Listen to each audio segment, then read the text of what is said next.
So if I were to go around over here onto this particular brush, and then let me just right click and change around the size of the brush, you can see that I am painting with a certain color. If I were to go around onto swatches, and if I were to go around onto this particular color, then that particular color is selected, and so forth right here as I select out the color and draw around right here just like this. So now what you can go ahead and do is you can go ahead and add in color swatches as you like as well around over here.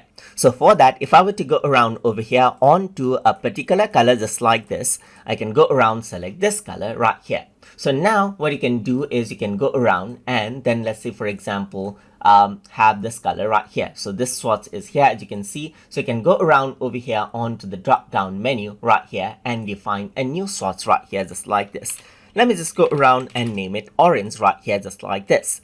You can also go ahead and select out another color, let's say for example, and then go around onto this menu and then define a new swatch right here. So I'm going to go around over here and say this is blue right here just like this.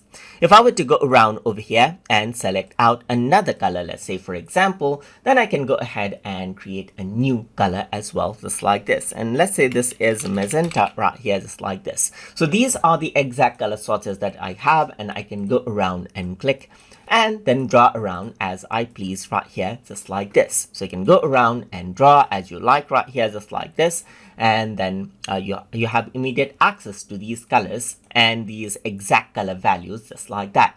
And that is how you can go ahead and maintain out the color swatches. When you can view the color swatches in tiles, as you can see, like you can see the name right here. You can go around and change the name right here. Let's say for example, I'm just going to go around for OR right here just like this.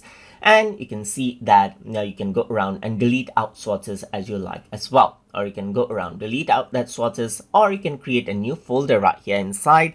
And let's say for example, I'm going to say main colors right here just like this. And then you can arrange these colors out under these particular folders as well. And you can have many folders as you wish. So that is how you can go ahead and make and use color swatches inside a Photopea. So I hope you guys learned something as always. And as always, please like, comment, share, and subscribe.